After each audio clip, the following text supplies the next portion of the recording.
Hello बच्चों, myself Aishwarya Sharma and मैं आपको पढ़ाऊँगी लेसन 32 द नोबल मंकी।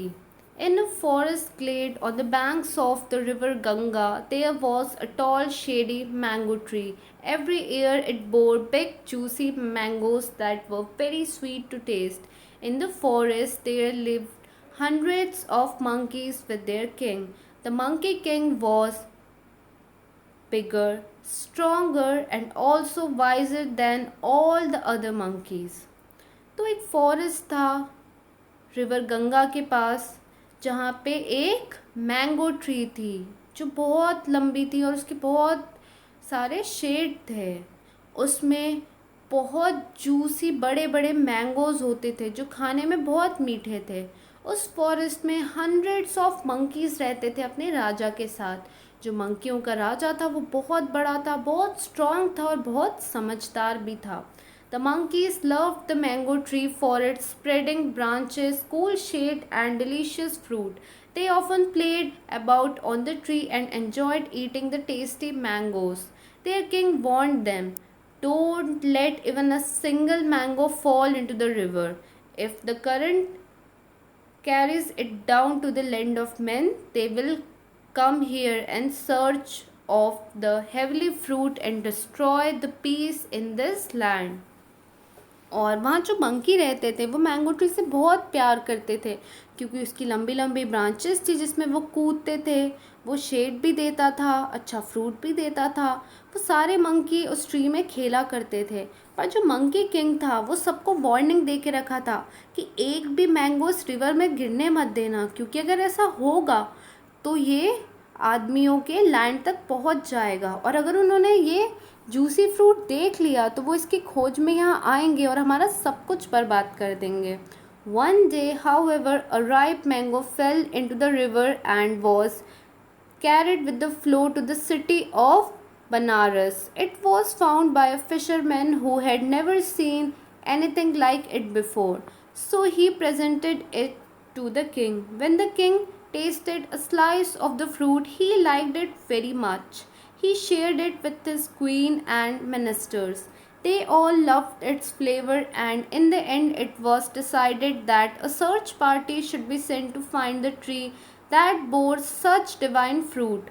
और फिर एक दिन की बात है, एक राइप मैंगो रिवर में गिर जाता है और वो बहते बहते बनारस पहुंच जाता है। वहाँ पे एक मछुआरे को वो मैंगो मिलता है, तो वो किंग के पास ले जाता है। किंग उस मैंगो का एक स्लाइस खाता है तो उसे वो बहुत अच्छा लगता है, तो वो अपनी क्वीन को खिलाता है, अपने मिनिस्टर्स को खिलाता है और सबको उसका टेस्ट बहुत अच्छा लगता है। तो किंग एक सर्च पार्टी अपने कुछ आदमियों को भेजता है कि ये पेड़ ढूंढो कि ये है कहाँ। A fleet of rafts sailed up the river, carrying many of the courtiers and the king himself. By and by, the fleet of rafts reached the forest glade on the bank of the river and also find the mango tree laden with fruits.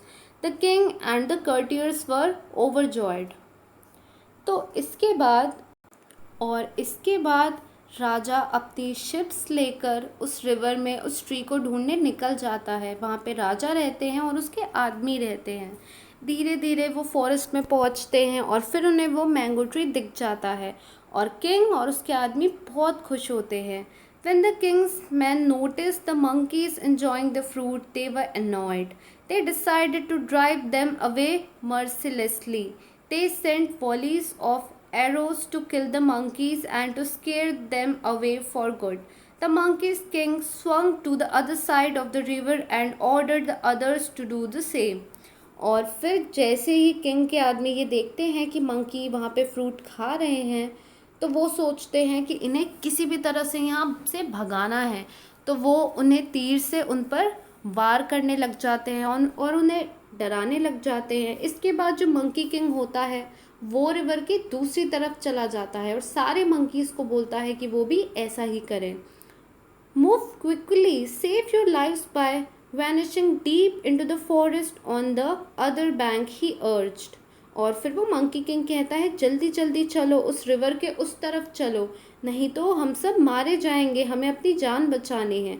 However, he soon realized that the river stream was too wide for the others to follow. Quick as lightning, he did something very unusual. Catching hold of a tall cane with his legs, he swung back to the side where the other monkeys waited. Then he took firm hold of branch of the tree. This way he made a bridge across the river with his own strong body. तो इसके बाद जो monkey king होता है वो देखता है कि वो रिवर इतनी ज़्यादा वाइड रहती है, फैली हुई रहती है कि हर कोई वहाँ से नहीं जा सकता। तो वो एक ऐसा काम करता है जो किसी ने सोचा नहीं रहता है। वो एक ब्रांच ऑफ ट्री का जो केन निकला रहता है उसे पकड़ता है और उससे झूलता हुआ दूसरी तरफ जाता है, फिर दूसरे मंकीज़ को पकड़ता है, फिर इस तरफ आता है और इस तरह से वो ही एक ब्रिज बना लेता है अपनी बॉडी से। The monkey king then ordered the monkeys to rush to the other side over his own body. The monkeys lost no time in following his command. The Monkey King's body was being trampled upon and bruised and injured by the rushing hordes of monkeys, but he did not waver. He kept a tight hold over the cane and the branch till the last monkey landed safely on the other side. By then he was badly injured and had lost all his strength. He fell down in a swoon. और फिर जो monkey king होता है वो actually क्या करता है कि एक तरफ जो पेड़ होता है उसके एक ब्रांच को पकड़ लेता है और दूसरी तरफ भी एक झूलती हुई ब्रांच को पकड़ लेता है और उस ट्री के बीच में वो एक ब्रिज जैसा बन जाता है। फिर सारे मंकी उसके ऊपर से जल्दी जल्दी क्रॉस करते जाते हैं, पर इस समय उसे चोट लग जाती है, वो घायल भी हो जाता है, उसे बहुत तकलीफ़ होती है, पर फिर भी वो बहुत ही टाइटली वो दोनों ब्रांचेस को अच्छे से पकड़ा रहता है। और जैसे ही सब चले जाते हैं तो वो थक कर गिर जाता है। The king of Banaras was watching this with amazement. He was touched by the bravery and sacrifice of the great monkey king. He asked his men to stop shooting arrows. The unconscious monkey king was gently lifted from the bank of the river and placed on a couch near the king of Banaras. तो जो बनारस का king रहता है वो ये सब देखता रहता है, उसे उस मंकी किंग की ब्रेवरी और उसकी सेक्रीफाइस का जो उसके अंदर स्ट्रॉन्ग जो पावर होती है वो देखकर उसे लगता है कि ये लोग ये सब डिज़र्व नहीं करते हैं, और इसलिए वो अपने आदमी को बोलता है कि अब इन्हें तीर से मारना छोड़ो। और फिर वो अपने आदमियों को बोलकर उस बेहोश मंकी को उस रिवर से उठवाता है और फिर उसे अपने बगल में एक काउच में बिठाता है। The king tried his best to revive the great ape. After a while the monkey king slowly open his eyes. और फिर किंग उससे उठाने की बहुत कोशिश करता है और फाइनली वो उठ जाता है। Why did you sacrifice your life in this way, said the king of Banaras. The monkeys are like my children. I am their chief and guide, and it is my duty to protect them. They are now safe, and I die a happy death. I am glad I could do my duty. So saying, the great ape closed his eyes forever. और फिर जब वो monkey king अपनी आंखें थोड़ी बहुत खोलता है तो बनारस किंग पूछता है कि तुमने अपनी जान क्यों दी। तो मंकी किंग कहता है, ये सारे मंकी मेरे बच्चे जैसे हैं, मैं इनका हेड हूँ और मेरी ड्यूटी है कि मैं इन्हें प्रोटेक्ट करूँ, इन्हें सेफ रखूँ, और अब ये सब सेफ है तो मैं खुशी खुशी मर जाऊँगा। और फिर वो अपनी आँख खोल के मर जाता है। The king of Banaras never forgot the great sacrifice that he had witnessed. और वो किंग अपने जीवन में कभी भी नहीं भूलता कि वो मंकी किंग ने कैसे अपने मंकीज़ के लिए अपनी जान दे दी थी।